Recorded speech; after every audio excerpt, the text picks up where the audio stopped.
Hello, नमस्कार प्यारे बच्चों।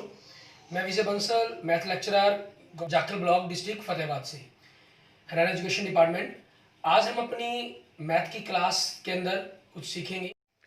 हाँ जी प्यारे बच्चों, आज जो हम अपने पास शुरू कर रहे हैं हमारी क्लास 12th का हमारा जो नया चैप्टर है, ठीक है, चैप्टर 10th हमारी एनसीईआरटी बुक का, ठीक है, उसकी एक्सरसाइज 10.1 के बारे में पढ़ेंगे। और इस 10th चैप्टर, हमारा चैप्टर का नाम है जैसे वेक्टर अलजेब्रा, ठीक है।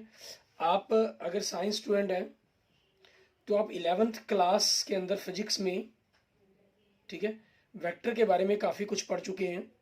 वहाँ आपने वेक्टर को टोटली जो स्टडी की वो एज ए साइंस सब्जेक्ट के तौर पर फिजिक्स के अंदर जो रिक्वायरमेंट है उसके अकॉर्डिंग आपने स्टडी किया, ठीक है।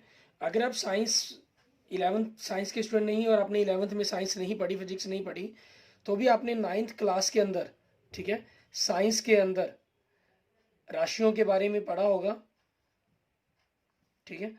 राशि के बारे में पढ़ा होगा कि हमारे पास दो प्रकार की राशियां होती हैं, चर और अचर राशियां, ठीक है। उन चीज़ों के अंदर आपने चर और अचर के बारे में, ये चीज़ें वेक्टर और स्केलर, ठीक है, इंग्लिश मीडियम में हमने वेक्टर और स्केलर क्वांटिटी के बारे में पढ़ा होगा। तो उन्हीं, लेकिन हमने यहाँ जो पढ़ना है क्लास 12th के अंदर हमारे पास वेक्टर अलजेब्रा के अंदर, यहाँ हमने इनको साइंस के रूप में नहीं पढ़ना, ठीक है। हम इसको जो टोटली पढ़ेंगे वो मैथमेटिकल रूप में पढ़ेंगे। आप पीछे पढ़ चुके हैं या नहीं पढ़ चुके, सिर्फ वो एक जानकारी के लिए बता रहा हूँ आपको, ताकि थोड़ा सा आपको यूँ लगता है, इंट्रोड्यूस लगता है कि शायद ये वही पुरानी ही चीज़ है। उसी का हमने वहाँ से पढ़ी हुई जानकारी, क्योंकि वहाँ को अच्छा आपने मैथमेटिकल रूप पढ़ा और कुछ साइंस के अंदर के रूप में पढ़ा उसको, वेक्टर को, ठीक है। यहाँ हम जो टोटली स्टडी करेंगे साइंस रूप में, इसकी स्टार्टिंग करते हुए मैथमेटिकल रूप में, अलजेब्रा के रूप में, वेक्टर को हम अलजेब्रा के रूप के अंदर स्टडी करेंगे, ठीक है। जैसे मैंने आपको बताया, राशि की बात की या क्वांटिटी की हम बात करें, ठीक है, हमारे पास दो प्रकार की क्वांटिटियाँ होती हैं। एक हमारी होती है स्केलर क्वांटिटी और दूसरी हमारे पास होती है वेक्टर क्वांटिटी, ठीक है। स्केलर क्वांटिटी और वेक्टर क्वांटिटी के अंदर क्या चीज़ है? स्केलर क्वांटिटी वो क्वांटिटीज कहलाती हैं, a quantity that has the only magnitude, ठीक है, only magnitude is called the scalar quantity.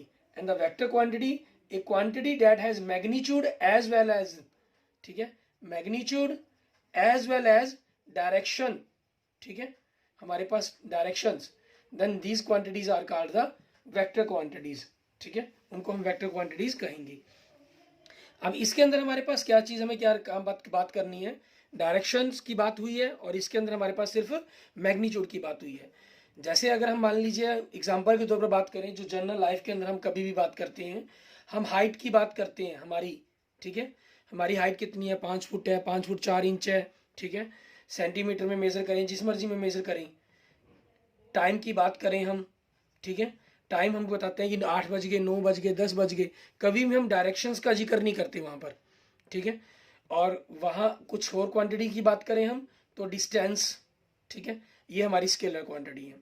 Vector के अंदर आपके पास डिस्टेंस की ही तरह एक दूसरी क्वांटिटी होती है, हमारे पास डिस्टेंस ही होती है एक प्रकार की, डिस्प्लेसमेंट, ठीक है।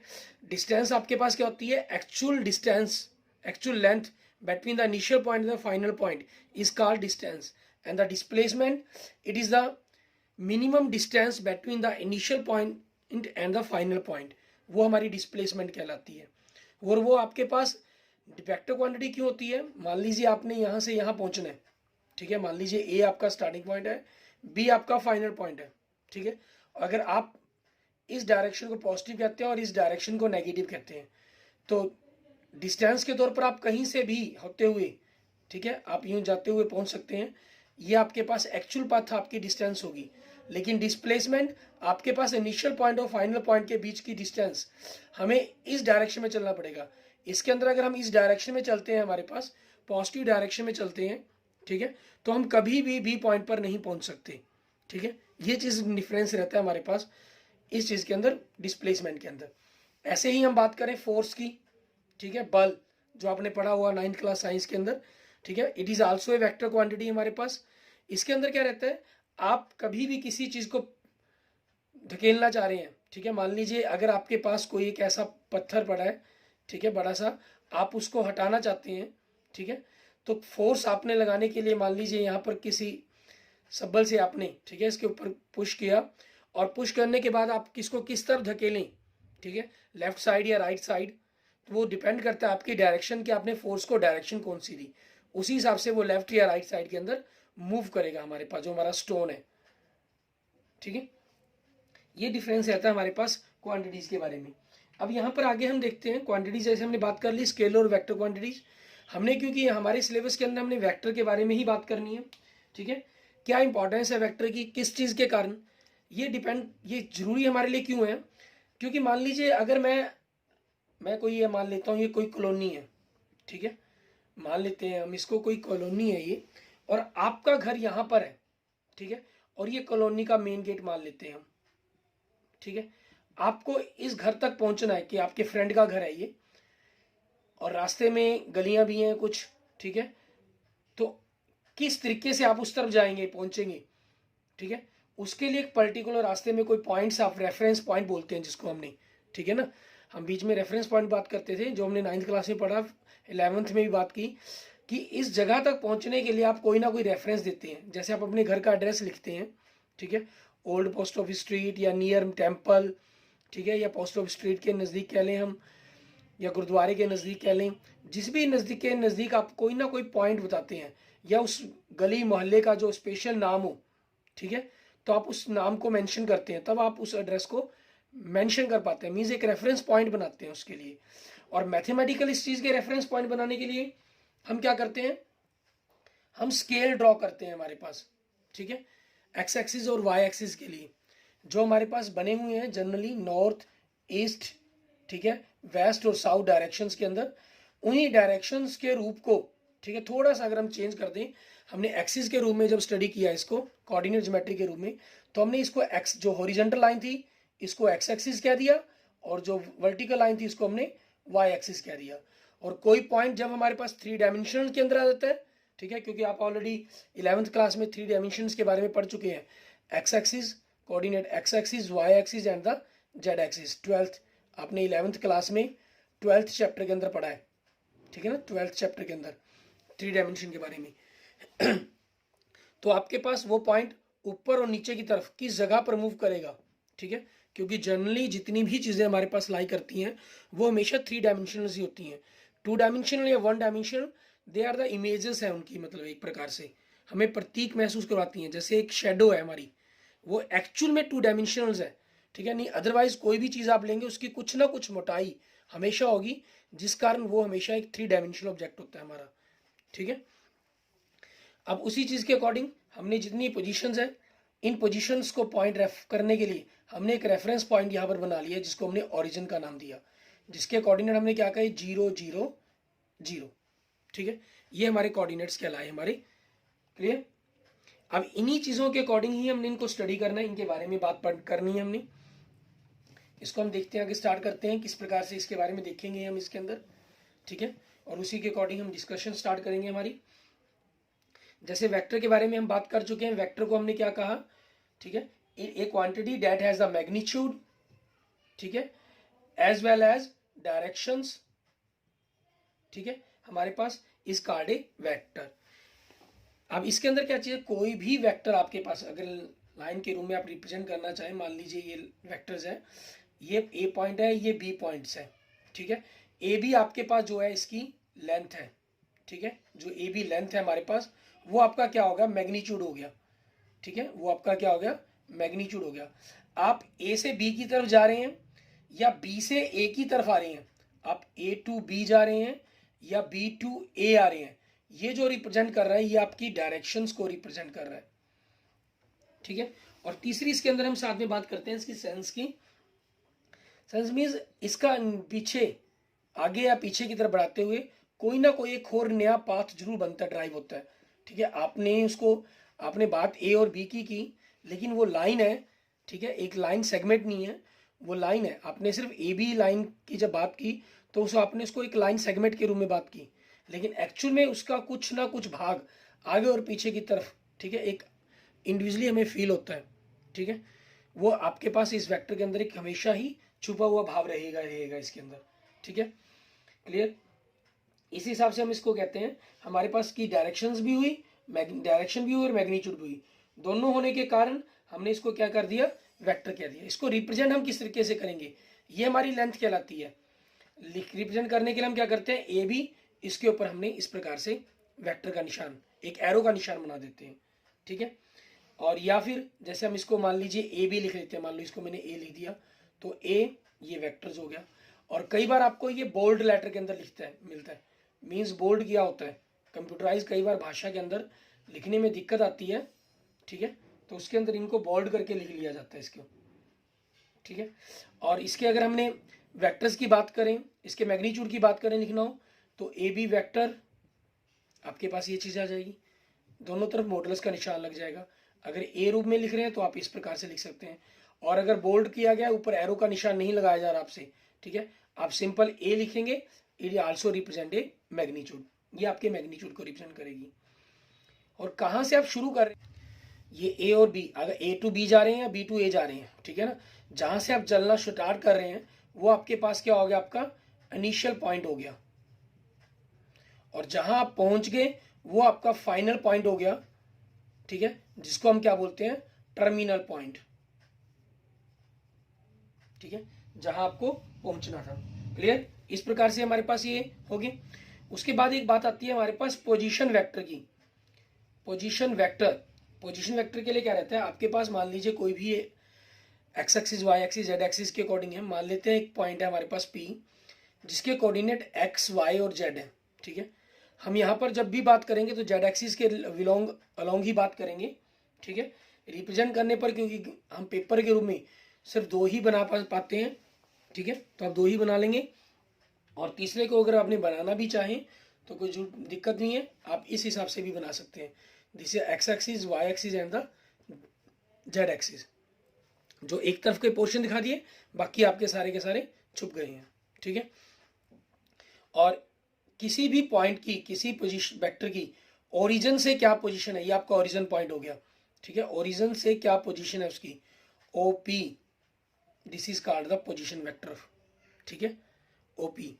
मान लीजिए अगर आपको ए बी वेक्टर बी लिखना है तो इसको हम क्या कैसे लिखते हैं, position vector of B minus position vector of A, ठीक है, मीन्स आपके पास मान लो अगर ये ए पॉइंट है, ये बी पॉइंट है, ठीक है, आपको अगर वेक्टर वी ए बी की बात करनी है तो ये हमने ए से बी पर पहुंचे हैं, तो बी से हम ए की पोजीशन चेक करने के लिए क्या करेंगे, पोजीशन वेक्टर ऑफ बी में से पोजीशन वेक्टर ऑफ ए घटाया गया। पोजीशन वेक्टर ऑफ बी क्या चीज़ है, O B vector, means origin से उसकी पोजीशन क्या है। पोजीशन वेक्टर ऑफ ए क्या है, मीन्स ओरिजिन से उसकी पोजीशन क्या है, ठीक है, ये हमारे पास पोजीशन वेक्टर ऑफ ए कहलाएगा हमारा। क्लियर, ठीक है। इसके बाद हम बात करते हैं हमारे पास जो इसके अंदर हमारे पास जो हमें जरूरत पड़ेगी, डायरेक्शन कोसाइन की, ठीक है। हम डायरेक्शन कोसाइन किसको कहेंगे, मान लीजिए कोई भी हमारे पास एक, हम 3 डायमेंशनल शेप को अच्छी तरह से समझने के लिए क्या करते हैं, एक क्यूबाइड बना लेते हैं, ठीक है, मान लेते हैं हमने एक क्यूबाइड बना लिया, ठीक है, जिससे हम इसकी डायरेक्शंस को आसानी से अच्छे तरीके से समझ पाएं, ठीक है, और हमें हेल्प रहती है इस सिस्टम को समझने के अंदर, ठीक है। मान लेते हैं ये हमारे पास हमारा ओरिजिन पॉइंट है, this is the card X axis, ठीक है, and this is the Y axis and this is the Z axis, ठीक है।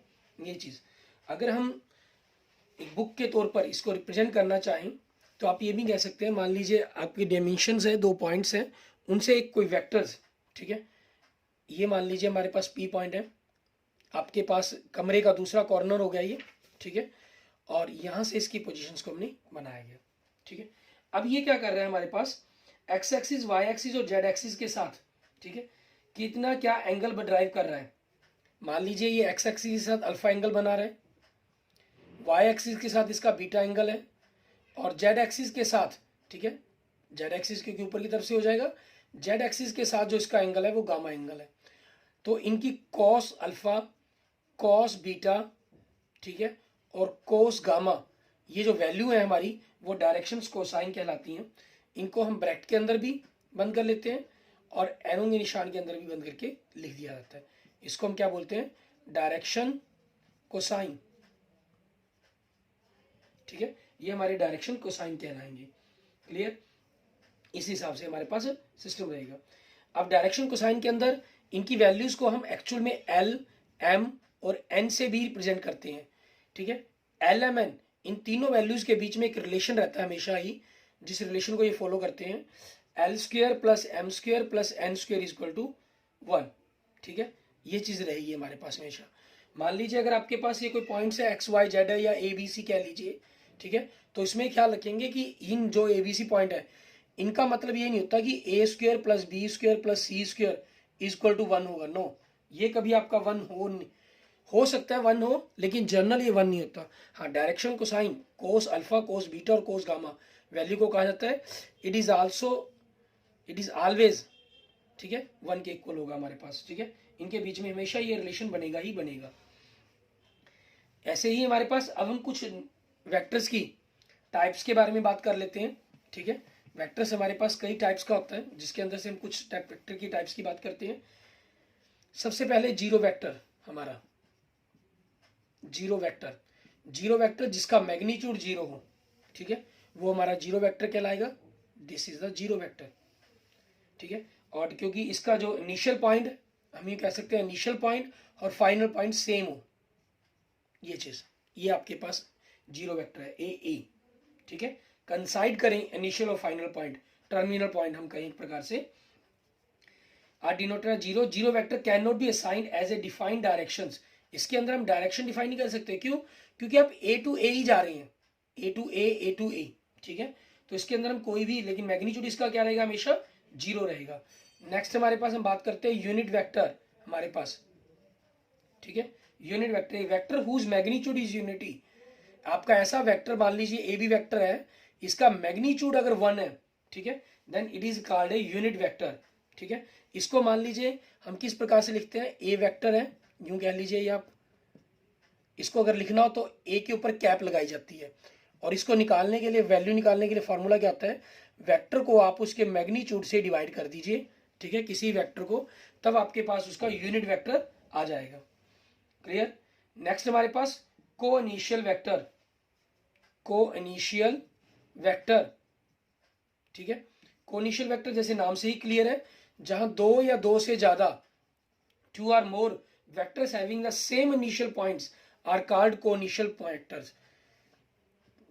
एक वेक्टर ये हो गया, एक ये हो गया, एक ये हो गया, एक ये हो गया, ये मान लीजिए ए है, बी सी डी ई। ठीक है, means A B vector, A C vector, A D vector and A F E vector, these are called the coinitial vectors हमारे पास। ठीक है, जिनका इनिशियल पॉइंट सेम हो। उसके बाद हम बात करते हैं कोलिनियर। जैसे नाम से ही क्लियर है, लीनियर को मीन्स ऐसे वेक्टर जो एक ही लाइन के अंदर हो। 2 or more vectors are said to be collinear if they are parallel to the same line are irrespective of their magnitude and directions। ठीक है, मान लीजिए अगर 2 वेक्टर्स हैं आपके पास, आपस में एक दूसरे के पैरेलल्स हो, ठीक है, या सेम लाइंस के अंदर, जो लाइंस है हमारे पास, सेंस है उसकी, वो सेम लाई करें। ठीक है, ये हमारे पास कोलिनियर वेक्टर है। या लेकिन पैरेलल का मतलब ये नहीं होता कि आपके पास ये 2 अलग अलग पैरेलल वेक्टर दे दिए गए यहाँ पर, ठीक है, कि ये दोनों वेक्टर आपके कोलिनियर हो जाएंगे। नहीं, ये कोलिनियर नहीं है, कोलिनियर वेक्टर ही है कि उनकी जो लाइन है, ठीक है, लाइन ऑफ सेंस है, मतलब वो सेम होनी चाहिए। इस प्रकार के जो पैरेलल वेक्टर्स हैं, मान लीजिए ए बी वेक्टर है हमारे पास, एक दूसरा ए सी वेक्टर है। ठीक है, तो आपके पास क्योंकि ए इनिशियल कॉमन पॉइंट हो गया ना इनके बीच में, ये हमें शो कर देता है। ठीक है, कोई 2 डिफरेंट होते हैं, मान लीजिए ए बी की जगह आपके पास सी डी होता, ठीक है, तो हम इनके बारे में डिफाइन नहीं कर सकते कि आपके कोलिनियर होंगे। ठीक है, चाहे ये पैरेलल की कंडीशंस को सेटिस्फाई ही करें। पैरेलल के लिए क्या कंडीशन होती है, अगर कोई वेक्टर आपके पास किसी दूसरे वेक्टर का लैम्डा टाइम्स मल्टीप्लाई इक्वल हो, ठीक है, then vectors A and vector B are parallel. ठीक है, तो उन वेक्टर्स को हम आपस में पैरेलल वेक्टर कहते हैं। ठीक है, और 2 डिफरेंट वेक्टर्स हैं, इनके अंदर प्रॉब्लम यही आती है, हमें ये लाइन जो सेंस है ये क्लियर नहीं करते, ये सेम है या नहीं सेम। हाँ, ये पता चलते हैं हमें जब हम साइंस पर बात करते हैं, लेकिन मैथमेटिकल हम इन चीज़ों के बारे में इसको फाइनलाइज नहीं कर सकते।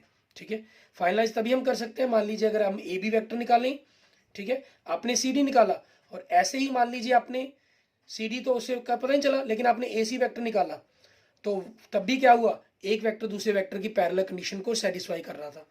तो क्योंकि पॉइंट दोनों में बीच में कॉमन हो गया तो ये शो कर देता है कि उनकी लाइन ऑफ सेंस आपकी सेम है। ठीक है, तो फिर हमें मैथमेटिकल इस कंसेप्ट का यूज करना पड़ता है इसके अंदर। क्लियर। उसके बाद आगे हम नेक्स्ट बात करते हैं, हमारे पास आगे अगर हम देखें, आगे हमारे पास आ जाएगा इक्वल वेक्टर्स। ठीक है, equal vectors, two vectors A and B are said to be equal if they have the same magnitude, ठीक है, means they vector have the same magnitude and direction regardless of the position of their initial point। ठीक है, हमारे पास उनका magnitude equals हो और साथ में उसकी डायरेक्शंस की अगर हम बात करें, ठीक है, उनकी पोजीशंस की बात करें, वो भी आपकी सेम हो, देन वेक्टर्स आर कॉल्ड हमारे पास equal vectors. And negative of a vectors हमारे पास, एक वेक्टर मान लीजिए ए बी है आपके पास गिवन है, तो इसका नेगेटिव वेक्टर क्या बनेगा, बी ए वेक्टर बन जाएगा। क्योंकि जनरल क्या होता है, ए बी वेक्टर आपके पास बी ए वेक्टर के इक्वल नहीं होता। ए बी वेक्टर आपके पास अगर हम इसको इक्वल फॉर्म में लिखना चाहते हैं, ठीक है, तो ये माइनस हो जाता है। क्योंकि इसका मतलब क्या हुआ, ए आपका इनिशियल पॉइंट है, बी फाइनल पॉइंट है। यहाँ क्या हुआ, बी आपका इनिशियल पॉइंट है, ठीक है, ए आपका टर्मिनल पॉइंट है। लेकिन नेगेटिव ने क्या कर दिया, इस चीज को उल्टा कर दिया कि आप क्या पढ़ेंगे, ए को इनिशियल पढ़ेंगे और बी को फाइनल पॉइंट या टर्मिनल, फाइनल पॉइंट कह लीजिए, टर्मिनल पॉइंट कह लीजिए, उस रूम में पढ़ेंगे आप इसको। ठीक है, आगे देखेंगे हमारे पास। ठीक है, इसके अंदर जैसे मैंने आपको बताया, मेन बात हमने बात की है कि डायरेक्शंस की, तो इसमें एक चीज का खास रहेंगे, मैग्नीट्यूड चेंज नहीं होता आपका, मैग्नीट्यूड वही का वही सेम रहेगा। क्योंकि ए बी वैक्टर या बी ए वैक्टर, ठीक है, ए बी वैक्टर की बात करें या बी ए वैक्टर की हम बात करें, मैग्नीट्यूड हम इतने की ही बात कर रहे हैं, इसलिए मैग्नीट्यूड इनमें क्या रहता है, सेम रहता है आपके पास। ठीक है, उसके बाद बात करते हैं हम हमारे पास हमारे एग्जांपल्स की। ठीक है, हमारी एक्सरसाइज 10.1 इसके एग्जांपल्स देखते हैं हम। इसके अंदर क्या कह रहा है आपका ये, जैसे सबसे पहला एग्जांपल देखें, कह रहा है represent graphically A displacement of 40 kilometre 30 degree west of south हमारे पास। अब यहाँ पर देखें, हम डायरेक्शंस के अकॉर्डिंग बात करते हैं, north, east, west and south.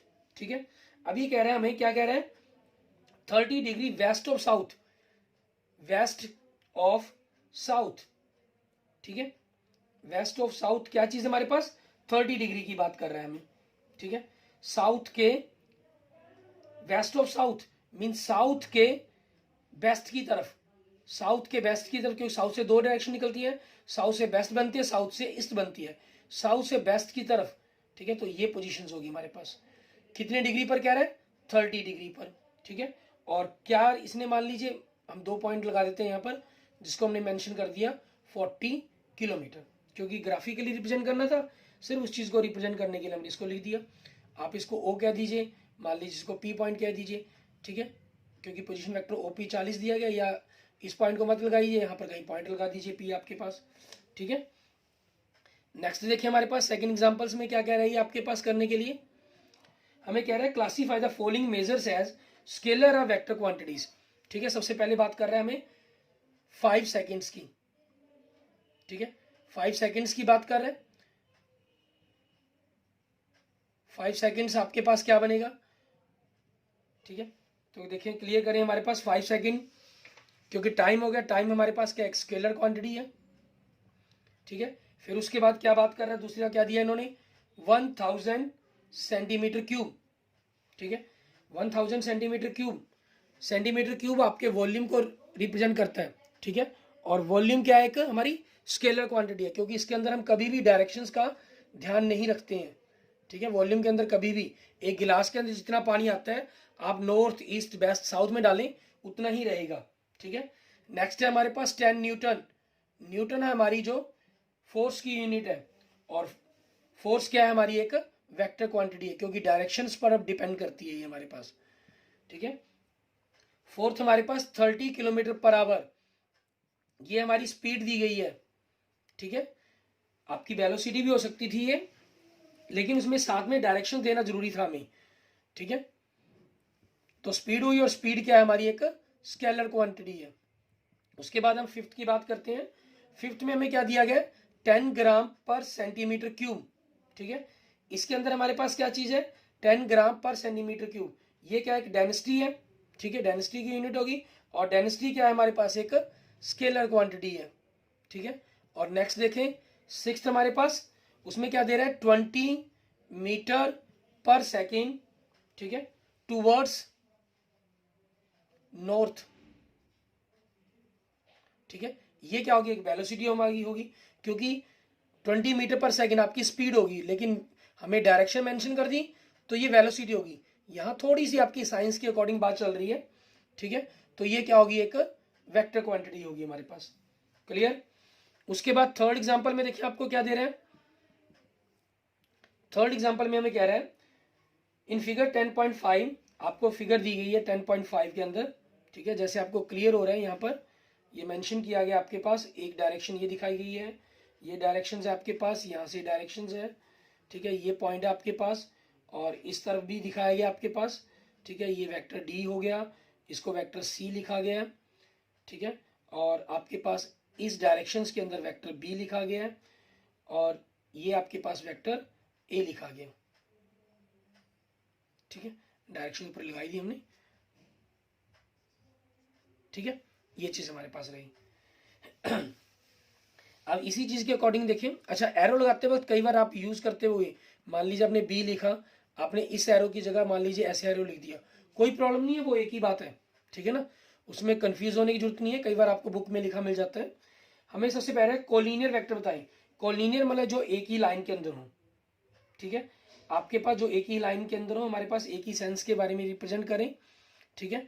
वो आपके मेनली सबसे पहले पैरेलल लाइंस को रिप्रेजेंट करने चाहिए हमारे पास, ठीक है। तो इसमें क्या आ जाएंगे, vector A, vector C and vector D, ठीक है। ये हमारे पास आ जाएंगे इसके अंदर। और उसके बाद बात करते हैं, हमें दिया गया इक्वल वेक्टर्स के बारे में कहा गया। इक्वल वेक्टर्स मतलब जिनका मैग्नीट्यूड आपस में इक्वल होगा, ठीक है। ये देखने के अंदर आपके पास इक्वल मैग्नीट्यूड के वेक्टर दिखाई दे रहे हैं, क्योंकि इन्होंने बीच में ये लाइन लगाई हुई है यहाँ पर, जो रिप्रेजेंट करती है कि आपके पास ये इक्वल वेक्टर्स हैं, ठीक है। उसके बाद में कह रहा है कोनिशियल वेक्टर बताएं। कोनिशियल मतलब जहां एक ही पॉइंट से शुरू होते हो, एक ही पॉइंट से शुरू होने वाले ये तीन वेक्टर हो गए, vector B, vector C and vector D हमारे पास, ठीक है। ये हमारे पास वेक्टर आपके क्या हो गए, हमारे पास कोनिशियल वेक्टर्स हो गए हमारे पास। क्लियर, ठीक है। उसके बाद हम देखते हैं हमारे पास, अच्छा इसमें थोड़ा सा पैरेलल वेक्टर्स के बारे में ध्यान रखेंगे। पैरेलल वेक्टर्स के अंदर डिस्कस करते हुए हम गलती से अकेली लाइन ऑफ सेंस की ही बात कर गए थे।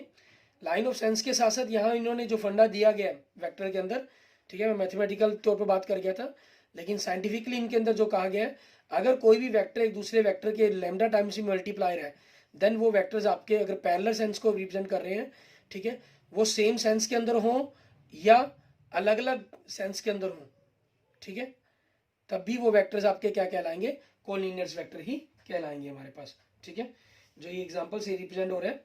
उसके बाद देखते हैं हमारे पास एक्सरसाइज के क्वेश्चंस। एक्सरसाइज 10.1, इसके फर्स्ट क्वेश्चन से हमें क्या कह रहा है उसके बारे में देखते हैं। पैरेलल का कंसेप्ट आपने ध्यान रखना है इस बात का।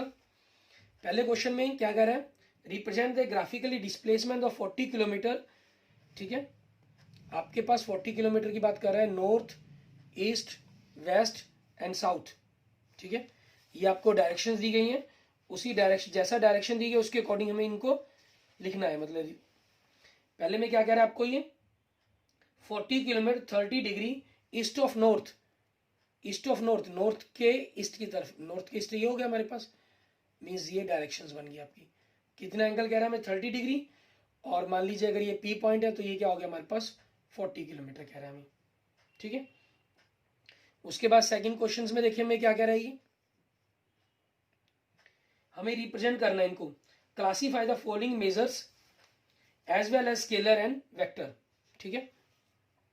सबसे पहले देखें 10 किलोग्राम, ये हमारा मास हो गया, ठीक है, जो एक स्केलर क्वांटिटी है, ये वेट नहीं है। इसको मैथम आम भाषा के अंदर हम 10 kg को वेट कह लीजिए, भार कह लेते हैं, लेकिन ये एक्चुअल में मास है, द्रव्यमान है उसका, ठीक है। आपके पास यहाँ से ख्याल रखना है, तो एक स्केलर क्वांटिटी होती है हमारे पास, ठीक है। अगर ये वेट होता, वेट हमारे पास वेट होता तो वो एक वेक्टर क्वांटिटी होती, जो किलोग्राम में वो वेट नहीं होता, ठीक है। नेक्स्ट हमें क्या दे रहे हैं, 2 मीटर्स नॉर्थ वेस्ट, डिस्टेंस दे रहा है हमें डायरेक्शन के साथ, मतलब एक डिस्प्लेसमेंट हो गया हमारा ये so it is a vector quantity, ठीक है। सेकंड हमारी क्या है, एक वेक्टर क्वांटिटी है हमारी, ठीक है। एंड द थर्ड की बात करें हम, 40 डिग्रीज जनरल एंगल दे रहा है, कोई एंगल का कोई डायरेक्शन नहीं होता हमारे पास, ठीक है। स्केलर, हाँ डायरेक्शन के साथ जैसे देता तो ये एक वेक्टर क्वांटिटी बन जाती है हमारी, ठीक है। यहाँ नहीं दिया गया एंगल, सॉरी डायरेक्शन नहीं दी गई, सो ये स्केलर क्वांटिटी। 40 वाट, 40 वाट मतलब बल्ब की जैसे हम बात करें, ठीक है, मेजरमेंट करने का मेथड्स होगा, टेक्निक्स होगी, जो एक स्केलर क्वांटिटी है हमारी, ठीक है। फिफ्थ के अंदर बात करें 10⁻⁻19 कूलाम, ठीक है, हमारे पास चार्ज की क्वांटिटी होगी, ठीक है, चार्ज हो गया, जिसको हम क्या कहते हैं, हमारे पास एक स्केलर क्वांटिटी है ये। And the sixth is 20 metre per second square, ठीक है, ये एसिलरेशन है हमारा, जो एक एसिलरेशन क्या होता है, एक वेक्टर क्वांटिटी होती है हमारी, ठीक है। उसके बाद क्या कह रहे हैं हमें, classify the following as scalar as a vector quantity. Third question में भी यही चीज करने के लिए कह रहा है हमें। हमारे पास टाइम पीरियड, टाइम एक स्केलर क्वांटिटी है, and the second is distance, एक स्केलर क्वांटिटी है, and the third force is a vector quantity है हमारे पास, एंड द फोर्थ वेलोसिटी एक वेक्टर क्वांटिटी है हमारी, and the fifth work done, ठीक है, एक स्केलर क्वांटिटी है हमारी, ठीक है। कितना काम हुआ ये डायरेक्शंस पर डिपेंड नहीं करता होता। नेक्स्ट हमारे पास फोर्थ क्वेश्चन में देखें, उसमें क्या कह रहे हैं हमें, इन फिगर 10.6 आपको एक स्क्वायर की फिगर दी गई है, देखिए, ठीक है, जैसे आपको दिखाई दे रही है, A vector, B vector, C vector and the D vector, और इनकी डायरेक्शन दे रही है इस तरफ, बी वेक्टर की डायरेक्शन ये है, सी वेक्टर की डायरेक्शन ये है, और डी वेक्टर की डायरेक्शन ये नीचे की तरफ है। हमें सबसे पहले कोनिशियल वेक्टर बताने हैं, कोनिशियल वेक्टर्स जो एक ही पॉइंट से शुरू होते हो, ठीक है, जो हमारे पास एक ही पॉइंट से शुरू होते हो, ऐसे कौन कौन से वेक्टर हैं, ए और D vector, vector A and vector D, ठीक है। उसके बाद बात करते हैं हम, हमारे पास इक्वल वेक्टर बताने हैं हमें। इक्वल वेक्टर्स के अंदर हमारे पास क्या आ जाएंगे, अगर हम बात करें, क्योंकि देखो डायरेक्शन भी सेम है हमारे पास, ठीक है, देखने में मैग्नीट्यूड में तो ये भी इक्वल है, लेकिन डायरेक्शन अपोजिट है, इनमें डायरेक्शन भी सेम, ठीक है, और मैग्नीट्यूड भी same, so vector V and vector D are equal vectors हो गए हमारे पास, ये हमारा सेकंड का आंसर बन जाएगा। एंड द थर्ड, ठीक है, इसके तीसरे का आंसर क्या बनेगा हमारे पास, वो देखेंगे। इसमें कह रहे हैं हमें तीसरे में बताना है, collinear but not equal, collinear हो परंतु इक्वल नहीं होने चाहिए, ठीक है, कोलिनियर हो पर इक्वल नहीं होने चाहिए। आपके पास ए और सी कोलिनियर है, बी और डी भी कोलिनियर है, लेकिन ये आपस में इक्वल वेक्टर है, तो हमने बी और डी को नहीं लेना, ए और सी को ही लेना है हमने, vector A and vector C, ठीक है, ये आपके पास कोलिनियर है बट नॉट कोलिनी इक्वल, ठीक है, उसके ऊपर आ जाएंगे हमारे पास ये। आगे देखें, फिफ्थ क्वेश्चन में हमें क्या कह रहा है ये करने के लिए, ठीक है, फिफ्थ क्वेश्चन के अंदर आपको ट्रू फॉल्स के बारे में बताना है हमें 4 पॉइंट्स दिए गए, ट्रू फॉल्स के बारे में कह रहे हैं, answer the following as true और फॉल्स, ठीक है।